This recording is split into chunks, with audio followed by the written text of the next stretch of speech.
dude, I dealt with a nagging groin my high school basketball junior year. Just brutal, man. Like, it just absolutely one of the worst injuries. My understanding, it's one of the worst ones. I remember when George St. Pierre was dealing with an adductor issue, and it's so easy to re-injure, and then you think you're totally fine, and then it tears again. So that is very common because you think you're okay. So that's unfortunate. He sounds like he's in good spirits. He's healthy.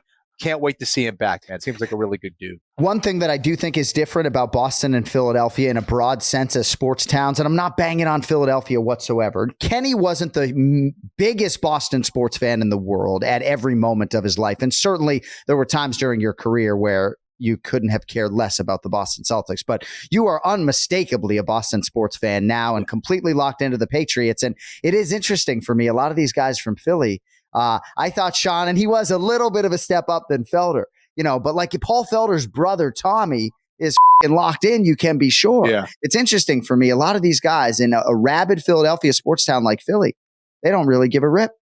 Right. Yeah. Well, yeah, I think it's that. And I also think that, to Sean Brady's credit, it's like he's so locked into the MMA game, and he's such a student of the game. He's trying to consume everything. And I love that too. But yeah, it's hard, man. But Boston, dude, Boston's a different level as far as sports fan. And anyways. Yeah. All right, we're going to get to Brian Petrie in about 60 seconds, but I just wanted to make sure you didn't have anything else on the 18-year-old Raul Rosas Jr., because this is a phenomenon to me.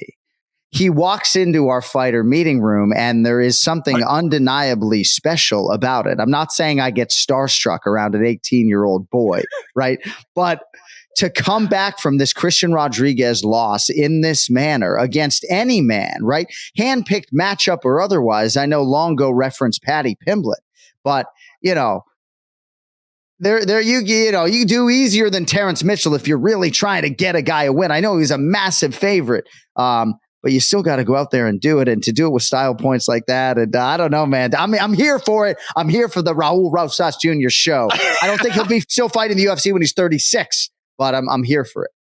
Bro, here's the thing. Like, I kept growing till I was like 19, 20. I do everything late.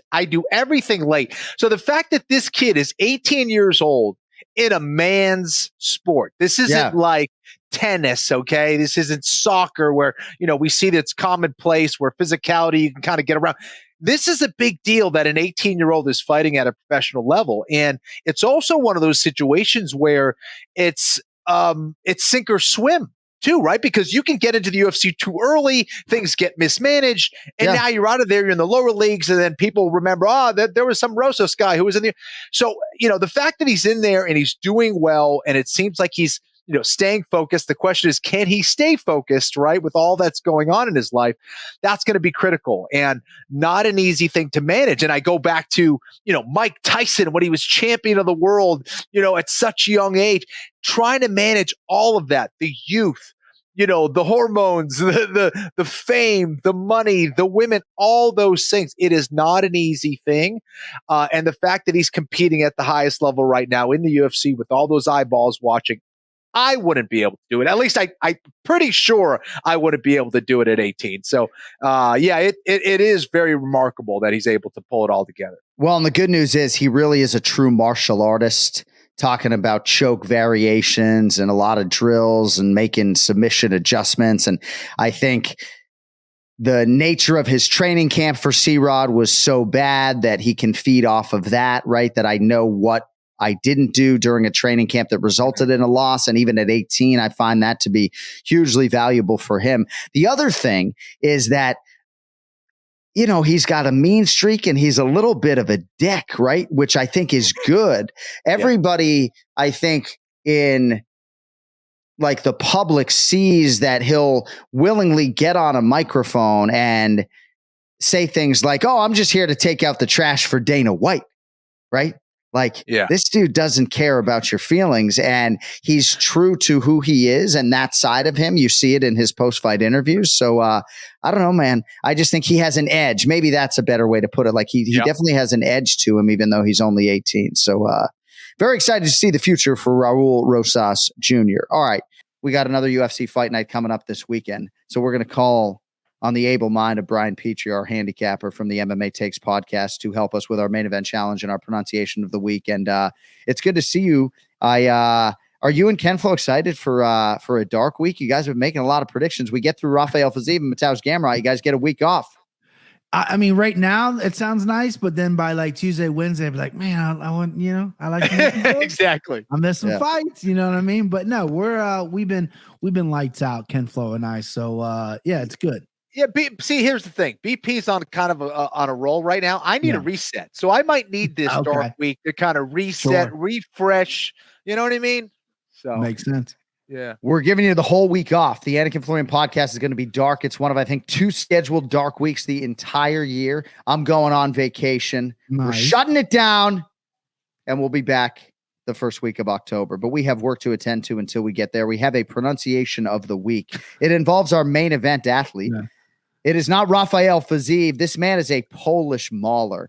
This is my favorite division in the UFC. Not because KenFlo fought for the lightweight title 3 times. I tried on my One More Round KenFlo t-shirt before the show today. I looked a little tight, so I didn't wear it. But I love this division, and I love this main event so much, and I really love hearing Brian Petrie attempt to pronounce names like this. So Polish fighter. Polish fighters suggest to us that we can't even, as Americans, say these names. So what do you have for us on Fiziev's opponent, Brian? So funny. This is the hardest fight for me to pick, so I did a ton of tape study and completely ignored how they pronounced it. So I didn't mute it or anything. My dumb brain was like, So I'm going to go Mateusz Gamrot. Well, you got the last name right. And ultimately, for your purposes in the main event challenge, all you need to master is the last name. Sure. Gamrot. Yeah. First name was butchered like the local guy cutting up red meat. Cody, do you have the file for us? My name is Mateusz Gamrot. My nickname is Geimer. My name is Mateusz Gamrot. My nickname is Gamer. Okay, great. Mateusz. Kenny. Yes. Mateusz. He Gamrot. says his first name so clearly that every time I hear anyone else say Mateusz or he says Mateusz clearly twice. Yeah. It feels like it's pretty easy to mimic that sound. No? Right? Yeah. Mateusz. Mateusz Gamrot fighting Rafael Fiziev. We'll get into the odds for UFC Fight Night here in a moment. First, want to update the standings. Positive week for Brian Petrie, plus $292. Takes you to minus 1306 on the year. That included a 4-unit whack on Jack Della Maddalena. KenFlo 1-3, a 3-unit loser on Kevin Holland, minus 516 for the week. Puts you at minus 4379.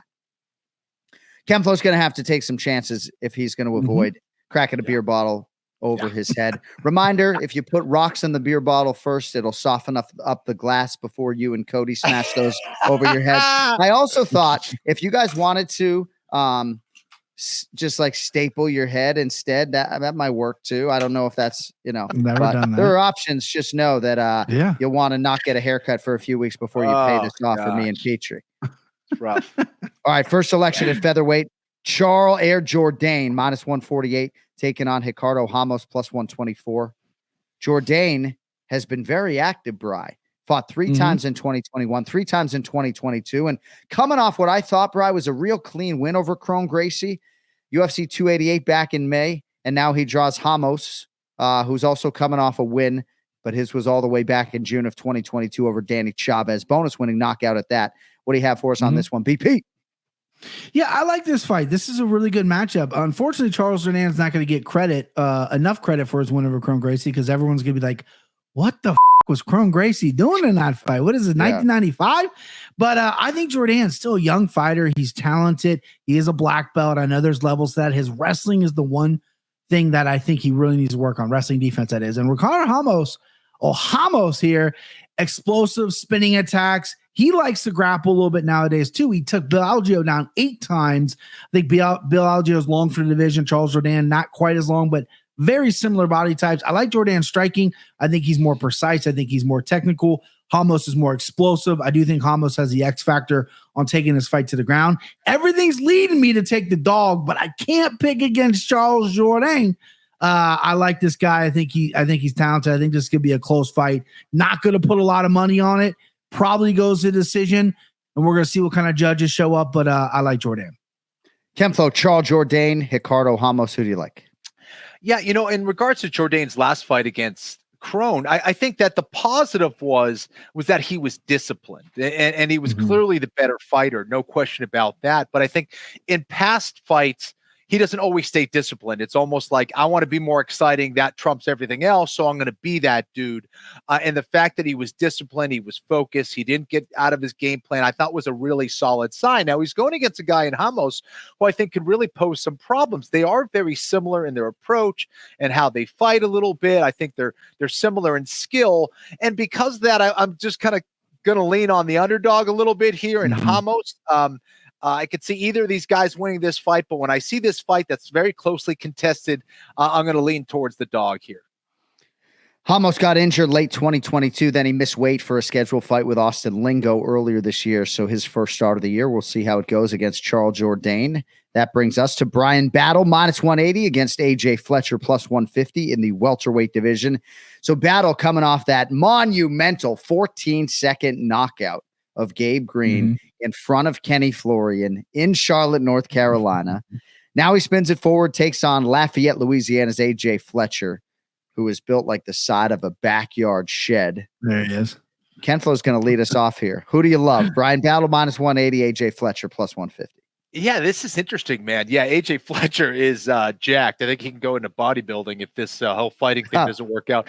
But yeah, I like Brian Battle here. I think he's the favorite for a reason. Repping the Carolinas, and I think that he's turned into a very dynamic and dangerous fighter. I think that as long as he's leading the dance and staying aggressive, I think he wins this fight. So give me Battle. Fletcher, I mentioned. What a bull, Bri. You got to like this AJ Fletcher. I mean, he's 1-2 in the UFC thus far. Try to make it 2 wins in a row here against Brian Battle. Yeah, I just wish he had longer arms. He's got those alligator arms, which it hinders him because he likes to stand up. You think this guy's built like a wrestler. He takes a couple people down, but he's not primarily a wrestler. He's explosive and gasses himself out. All those beach muscles, they need oxygen, right? And Brian Battle, I think, has gotten leaps better since the Ultimate Fighter. I think this guy is clean on the feet. He's got a nasty head kick. He fought Renat Fakhretdinov and got balled in that fight, but that dude's a special guy. And Brian Battle came back mentally strong, said, I'm going to go out there, I'm going to do my thing. I think he has AJ Fletcher here.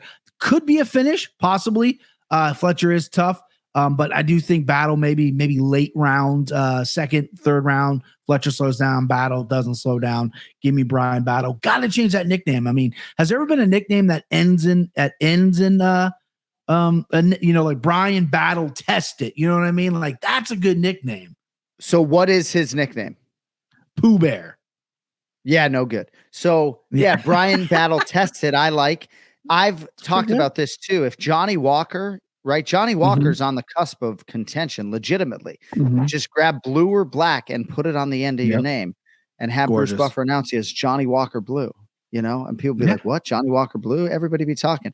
And the fact that you're dropping a Renat Fakhretdinov just speaks to your elevated confidence when it comes to the pronunciation game. So I'm getting better, boys. I'm getting better. The marbles are starting to slowly fall out of the mouth. Starting to get a little better, boys. All right. Rematch alert, strawweight division. Like, why is he screaming? Why is he screaming?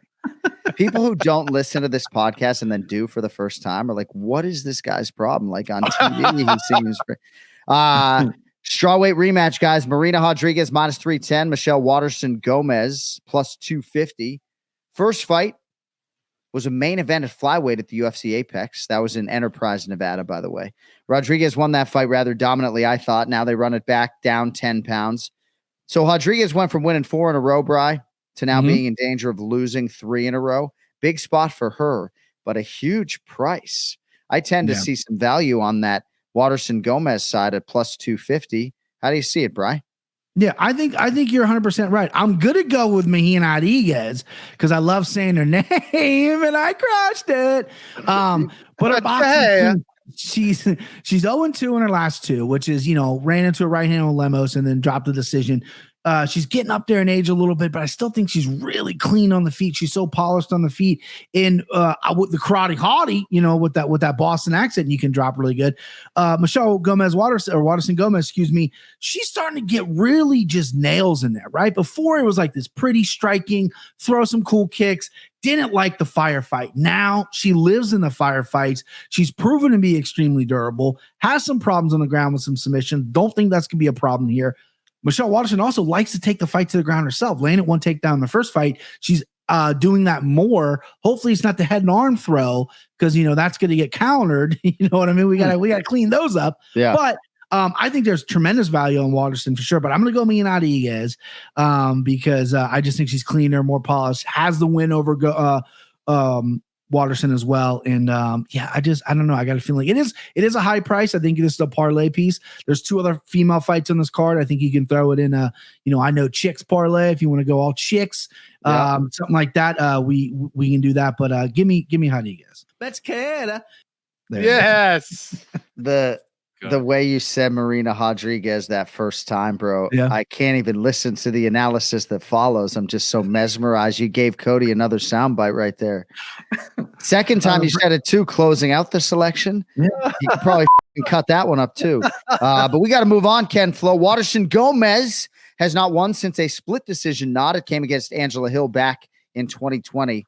But very competitive she was in a split decision loss to Luana Pinheiro in Miami back in April.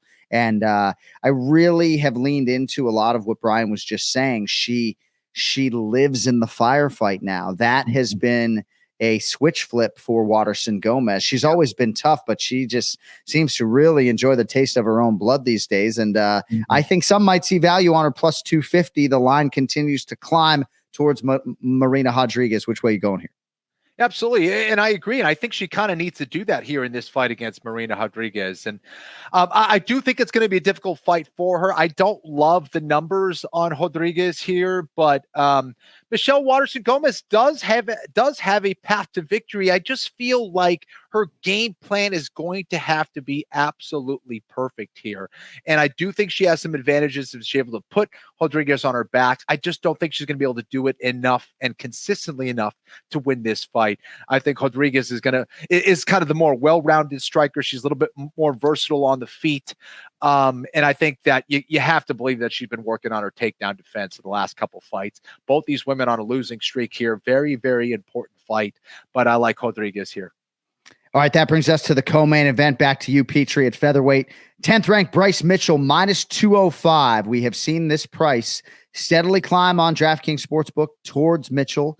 12th ranked Dan Ige, plus 170, was plus 140 24 hours ago. Mm-hmm. Now he can be had plus 170. He's won 2 in a row. And that team's got a lot of momentum right now. Sean Strickland, Daniel Zellhuber, among others. Mitchell on the other side has dealt with some injuries, some ailments, but he returns here. Does so with much fanfare, Bry. He's 15-1. Lone career loss, of course, came against Ilia Topuria. He was far less than 100%. I'm not trying to take away from the Spaniard, but his health was an issue for that fight. And then he had to pull out of a fight against Movsar Evloev due to a back injury, famously replaced, of course, by Diego Lopez. But now Thug Nasty is back, Bry, and he's a 2-1 favorite here against Danny Gay. Your thoughts? I feel like I'm getting punked. I feel like John is going to take off a mask and it's going to be legendary coach, Diego Sanchez coach, Joshua Fable. I feel like I'm getting punked here. Why is Danny Ige the underdog? I mean, are we seriously right now? I've already loaded up at 140. I'm loading up again at 170. Nothing taken away from Bryce Mitchell. He's great. But if you look at his wins, Bobby Moffitt, 1-3, didn't make in the UFC. Tyler Diamond, Charles Rosa, not long with the promotion. Andre Philly was a great performance. Edson Barbeau was a great performance. You can make the argument he's getting better, but now he's got some outside the cage stuff. He's got some ex-girlfriend stuff that's going on social media with the fruit trees and everything. I don't know if you've seen it. He's distracted. And I don't know if he's really excelling and getting better like I think he should. Dan Ige is a savage. We all saw what Dan Ige did against Nate Landwehr. Those stance switches, the switching up the stances and hurting Nate left and right. I think Nate's a better fighter than Bryce Mitchell. I think Bryce Mitchell is an entertaining guy. He's fun. Seems like a good guy to root for. I like rooting for him. He obviously was sick, fell ill, or was sick and looked sick against Topuria. I was there live. He was getting tossed all over that cage, which is surprising because he's this Arkansas strong farm boy that takes you down, lays on top of you, and beats you up, right? Hit a twister early on in his UFC career against Matt Sales, who, again, 1-3 in the promotion, no longer there. So his wins aren't stacking up for me, and Dan Ige has been in there with everyone. He's hard to take down. He's only at 56% takedown defense, but 90 of those came from against Mosar Yulov. I mean, that guy's a different level. So Dan Ige at underdog money here. I'm putting 3 units on it. I've already got real money on it. So let's go 3 units on Dan Ige here. I think this is a lock of the century. I couldn't believe it. I thought I was getting punked for a minute. But yeah, give me Dan Ige. I don't know if he's going to get a stoppage, but I like him. And we've been seeing this thing too, where grapplers tend to win fights. But then you got Sugar Sean O'Malley with the footwork taking out Aljo. You got Cyril Gahn taking out Sergey Spivak. So the tides are turning a little bit. Strikers are finding out a way to use their footwork and slow down some grapplers. And I think Dan Ige is going to do that here. Not to mention his cardio's through the roof. Team's on fire. Give me Dan Ige. And defensively, Dan Ige is a Brazilian Jiu-Jitsu black belt. Of course, Yes. there are levels to that game, but I can understand why people see value on Dan Ige, and increasingly so now, plus 170. KenFlo, before you make your selection, there is a reason why money has been pouring in on Bryce Mitchell. The rap album, the country rap album, is called Pasture Fire, and Nice. got a little taste for you folks here today. Here we go. Bryce Mitchell, Thug Nasty, Pasture Fire.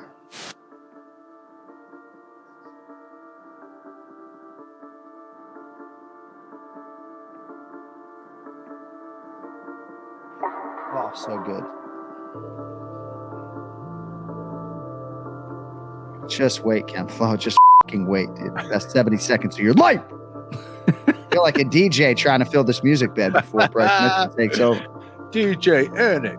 He's got bars. I've Here heard he him. comes. From Arkansas, fuck to the Arkansas light at the end of the tunnel. My energy's funnel. My enemies talking, they chuckle. I don't give a fuck, ain't no need to rebuttal. They look in my eyes and they know I won't buckle. Been from the jungle, I've been down a rumble. Give me the microphone, I'll keep it humble. And give me the weight and I ain't on a fumble. That's a bad habit I learned out in Cabot. I'll go get a pound and put it in the attic. If I need some money, then I'ma go grab it. Fighting is good, but that shit is sporadic. I ain't gonna lie. Fighting is good, but that is sporadic. Trailer, I cuss like a sailor. Love on my clothes, but they ain't custom tailor. My girl, yeah, she's in love with me. Gets it abundantly. She gets up under me. Gets it abundantly. Missing me, kissing me, no social distancing, girl. I'm up in your business and I love with you. I'll roll you a swisher. You've been in the picture. You made my life better. I've been through the. I mean, you prefer Aljo's So Dumb or this at Anik Florian Pod?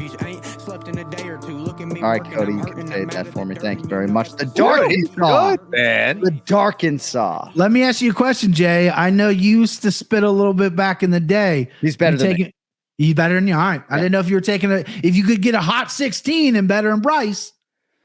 He's better than me. Okay. So, but that's not freestyle, but I'm sure he's a better Yeah. freestyle rapper than I. And he probably can write hip hop lyrics better than I can. That was pretty good. Yeah, I got to it's not figure bad. out a way to drop a Darkensaw, though, if this guy wins the fight. Good. Bryce, Good one. bringing Yeah. out the Darkensaw tonight. KenFlo, we need a selection here. Who do you have? I could do that for you. Listen, I think that Bryce Mitchell does have a lot of things going on outside the cage. You know, obviously there's, you know, the relationship thing, but there's the injuries too. Like, how healthy is he right now? I know about back injuries, and they stay with you, and they can come back to haunt you at very odd times, especially when you're cutting weight. Punch that. Yeah. Especially when you're cutting weight and you're at the end of a training camp where you've been building up a lot of volume of training. So, yeah, I'm a little bit worried about that, but I'm worried about Dan Ige and the power that he has in his hands. The fact that he is a Brazilian Jiu-Jitsu black belt, he's not going to be lost on the ground. I do think Bryce Mitchell moves very fast on the ground. He's going to be very aggressive there, and you have to worry about a lot of different things, submissions, positions against Bryce Mitchell. But I think Dan Ige can do way more than just survive on the ground. And I also think that his takedown defense is getting better. He's not a perfect takedown defense guy, but I don't think he needs to be against Bryce Mitchell necessarily. I think he needs to be good enough to stop a lot of those takedowns, frustrate Bryce Mitchell, and land a big shot when he can. And I think if he could do that, not only can he win rounds, he could perhaps win by finish here. I think Mitchell can as well. But I just have too many question marks for me. And I think there's a lot of value on Dan Ige. I was hoping that Brian Petrie was going to go the other way with Bryce Mitchell, but come on, this guy's too sharp. Come on. Job. We'll see if that plus 170 sticks around. I find that very interesting. Both of you landed on that side, 30-cent price move in the last 24 hours. And Peter, we're going to need you to come in on Sunday too. All right, main event, 155 pounds, the division. All the others are chasing. Rafael Fiziev, minus 162. Mateusz Gamrot, plus 136. So Fiziev is coming off that absolute war against Justin Gaethje. He had been 7-0 in the UFC going in. And Gamrot, another just absolute warrior, repping American Top Team in Poland, coming off a split win over Jalen Turner at UFC 285 in March. Outstanding main event. I can't wait to watch it and not talk during it. And it's at the UFC Apex coming up here Saturday night. 25-foot octagon, KenFlo, nowhere to run, nowhere to hide. Fiziev or Gamrot in the main event for you. Yes, sir. This is such a great fight, man. I think that early on, especially when Gamrot had that absolute nasty fight against Sarukian, I was super high on Gamrot, but I'm not sure I've seen him take it to that same level since that fight. I think that, there was, some good performances here and there, no question about it. But I think that maybe I overestimated his abilities a little bit too much. I think submission-wise, I expect a little bit more. Striking-wise, he hasn't made the adjustments or the evolution like I had hoped. Not to say he's bad there, not to say he's a bad fighter. He's a very good fighter, don't get me wrong. But I thought that coming off of that Sarukian fight that we would see his game really elevate. I just haven't seen that as much as I had hoped. And you're going against a guy in Fiziev who is an absolute killer. He's extremely difficult to take down. I think that when you fight a guy like Gaethje, you are going to learn so much about yourself, about your heart, about your technique, about your vulnerabilities, all of that, the pressure that he had to deal with. So I think we're going to see a Fiziev that is going to come in pretty damn hot. And I think that he's going to frustrate Gamrot a lot. And I think that if he's able to tire him out and if he's able to find those spots to take advantage of Gamrot on the feet, I think he will. And I think there's great value on Fiziev here. You know what? Minus 160.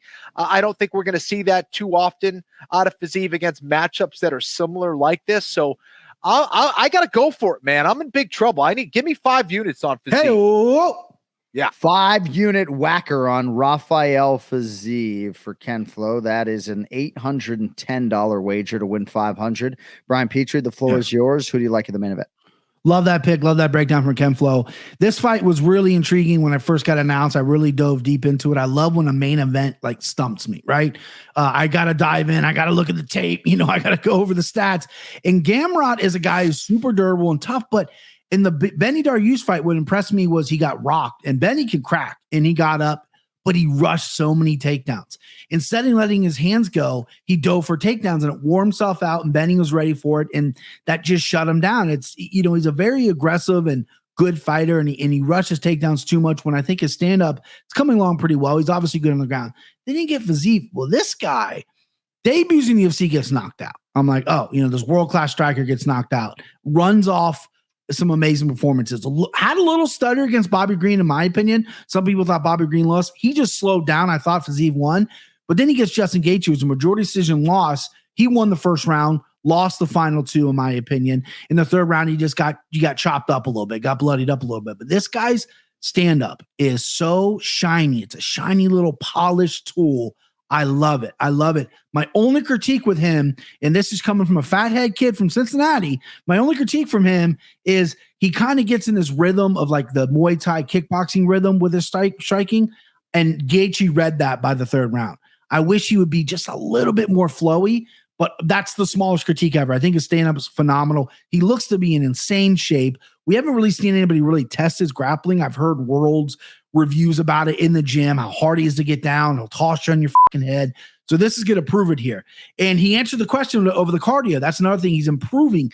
Got knocked out debut. Hasn't been knocked out since.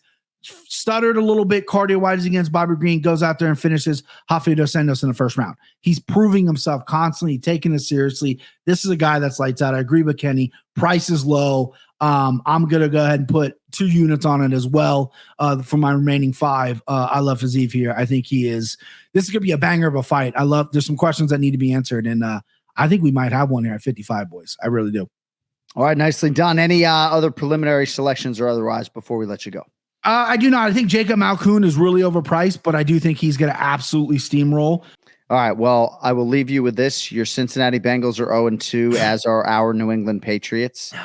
If I were you, I don't even know who Cincinnati has in week 3. Straight wager money line on their opponent, right? Yeah. You got to try to get the win. You're right. You know? Yeah, they're playing the Rams, who haven't looked super bad. So we'll see. Super Bowl rematch. We'll see what's going on. All right, buddy. Appreciate you, man. Have a good week. See you, Okay? boys.